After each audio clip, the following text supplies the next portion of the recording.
If you want to improve the look of your home's interior, updating the flooring is a great place to start. I'm Danny Lipford with tips for today's homeowner. Stay tuned and we'll talk about some ways to do that on a budget right after this.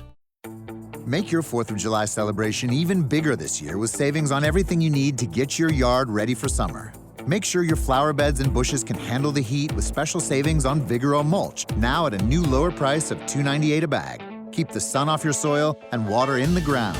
Plus, add a fun pop of color that will last up to 12 months. So hurry in and get your yard ready for celebrating in the sun. Feels like 4th of July at the Home Depot. How doers get more done. Available in-store and online. Color selection varies by store.